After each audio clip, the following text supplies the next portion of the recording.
మంగళగిరి నుంచి గంటన్నరలో భీమవరం చేరుకునే అవకాశం ఉంది, లేదా ఊరు బయట హెలికాప్టర్ ల్యాండింగ్ చేసుకుని వెళ్ళొచ్చు. భీమవరం ప్రజలు ఆలోచించుకోవాలి.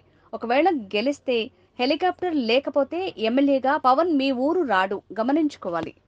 ఎవడైనా సరే చర్చికి రమ్మని చెప్పి నేను కోరుతున్నా. అదేవిధంగా ఇళ్ల కోసం, పేదల ఇళ్ల నిర్మాణం కోసం తండ్రి కొడుకులు, బాబు కొడుకులు, వీళ్ళిద్దరు తండ్రి కొడుకులు మంచినీటి అవసరం కోసం గుడివాడ టౌన్లో 106 ఎకరాలు, రూరల్ ఏరియాలో 110 ఎకరాలు, 216 ఎకరాలు కొన్నాం. చంద్రబాబు నాయుడు ముఖ్యమంత్రి కొండగా వీళ్ళు ఎమ్మెల్యేలు కొండగా ఎక్కడన్నా ఎవడన్నా 1 ఎకరం కొన్నాడు మంచినీళ్ళ అవసరం కోసం. ఇళ్ల పట్టాలు ఇవ్వటానికి 400 ఎకరాల పైన కొన్నాం. చంద్రబాబు నాయుడు కానీ ఇక్కడ ఉన్నటువంటి ఎమ్మెల్యేలు కానీ తెలుగుదేశం పార్టీలో ఉన్నాళ్ళు ఎవడన్నా 1 ఎకరం కొన్నాడా? 1 ఎకరం కూడా స్థలం లేకుండా పేదలకు ఇళ్ల పట్టాలు ఎట్టిస్తారు?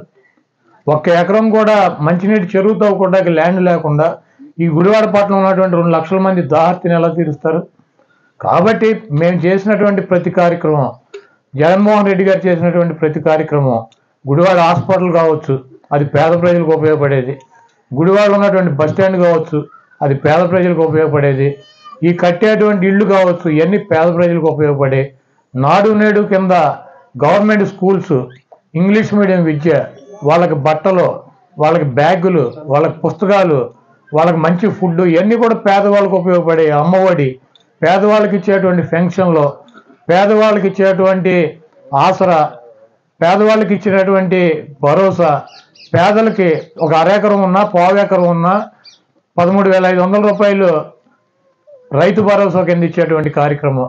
ఇన్ని కార్యక్రమాలు చేస్తాంటే అభివృద్ధి లేదని చెబుతాడు చంద్రబాబు నాయుడు. ఏంట్రా బాబు అభివృద్ధి లేదంటే అక్కడెక్కడ రోడ్డు మీద గుంట ఉందంటాడు.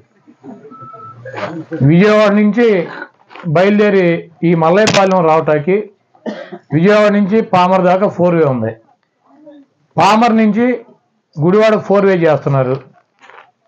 గుడివాడ 4 వే చేస్తున్నారు. అక్కడ రైలు గేట్లు 2 ఉంటే వాటికి ఫ్లైఓవర్లు వేస్తున్నాం. ఇక్కడ దాకా మీ గ్రామానికి వచ్చేదాకా విజయవాడ నుంచి అక్కడ గొయ్యి ఉందా? ఆ వేసేటువంటి 4 వే రోడ్డు తప్పించి 3 గేట్లు ఉంటాయి మీ ఊరు రావాలంటే. 3 గేట్లు ఉంటే 2 గేట్లకు ఫ్లైఓవర్లు వేస్తున్నాం. ఈరోజు ఇన్ని కార్యక్రమాలు, దీనికి కూడా ఫ్లైఓవర్ శాంక్షన్ అయింది, ఇక్కడ కూడా ఫ్లైఓవర్ శాంక్షన్ అయింది, ఇది కూడా పనులు మొదలెడతాం. ఇన్ని యుద్ధ ప్రాతిక మీద పేదవాడికి పనికి వచ్చేటువంటి మౌలిక వసతులు, వాళ్ళ ఇళ్ళు, వాళ్ళకి మంచినీటి సౌకర్యం, వాళ్ళకు కావలసినటువంటి పిల్లల చదువులు, వాళ్ళ కుటుంబాలు ఆర్థికంగా బాగుండాలని చెప్పి జగన్మోహన్ రెడ్డి గారు ప్రతి నిమిషము కూడా మీకోసం తప్పిస్తుంటే నా ఎస్సీలు, నా ఎస్టీలు, నా బీసీలు, నా మైనార్టీలు, నా అగ్రకులాల్లో ఉన్నటువంటి పేదలు అని చెప్పి ధైర్యంగా దమ్ముగా చెప్పగలిగినటువంటి వ్యక్తి ఎవరైనా ఉన్నాడు ఈ రాష్ట్రంలో, ఈ దేశంలో? జగన్మోహన్ రెడ్డి గారు తప్పించి. ఒక్కడిగా గెలవలేక నన్ను చూసి జగన్మోహన్ రెడ్డి భయపడుతున్నాడు అంటాడు. సరే రారా బాబు అంటే పక్కన దత్తపుత్రుడు ఉన్నాడో లేదో చూసుకుంటాడు. సరే ఉన్నాడు వెళ్దాం రమ్మంటే ఈ పక్కన ఉత్తపుత్రుడు ఉన్నాడా లేడా అని మళ్ళీ ఈయన చూసుకుంటాడు. సరే ఈడు ఉంటే వదినమ్మ, బీజేపీలో ఉంది కదా వదినమ్మ, మన ఢిల్లీ వెళ్ళి వచ్చాడు, వదినమ్మ ముందు ఉండాలి. సరే వీళ్ళు ఉన్నారు సరే అంటే మళ్ళీ ఇప్పుడు కొత్తగా కాంగ్రెస్ చెల్లెమ్మని తెచ్చుకున్నాడు, వెనకాల పెట్టుకున్నాడు. ముందేమో బీజేపీ వదినమ్మ, వెనకాలేమో కాంగ్రెస్ చెల్లెమ్మ, ఈ పక్కనేమో ఉత్తపుత్రుడు, ఆ పక్కనేమో దత్తపుత్రుడు. సరే బయలుదేరరా వెళ్దామంటే వెళ్ళి హైదరాబాద్లో కూర్చున్నాడు. ఇంకా ఎన్నికలు 15 రోజులు ఉంటాయి. ఢిల్లీ వెళ్ళి వచ్చాడు. అమిత్ షా ఏం చెప్పాడు? నువ్వు బాధ్యత తీసుకుని మాకు 150 సీట్లు ఇమ్మని చెప్పినట్టున్నాడు. వాళ్ళ మబ్బులో పెడదామని వెళ్ళాడు. అంతకుముందు అంటే మా అద్వానీ గారు, వాజ్పేయి గారు ఉండేవాడు. ఈయనేం చెబితే ఈ కథలన్నీ వినేవారు వాళ్ళిద్దరూ. వీళ్ళ పెద్ద తురుము తోపు అని. ఇక అమిత్ షా, మోడీ వాళ్ళు ఏమింటారు,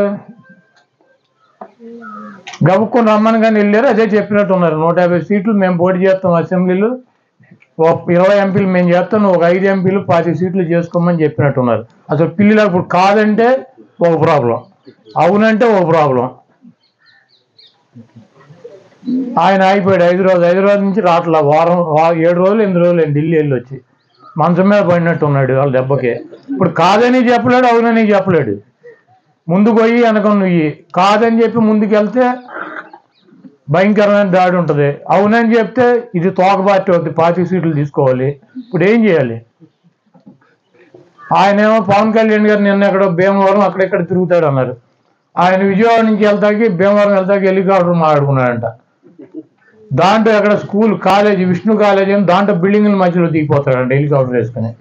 వాళ్ళు ఆర్ఎన్బి వాళ్ళు ఫైర్ వాళ్ళు వెళ్ళి అరే బాబు ఇదేవి రెక్క వెళ్ళి దీనికి అంత తగిలిందంటే ఏదో ఒకటి ప్రమాదం వస్తుంది, మళ్ళీ తర్వాత ప్రభుత్వానికి ఇబ్బంది అవుతుంది, మేము ఏదో చేసామంటారు.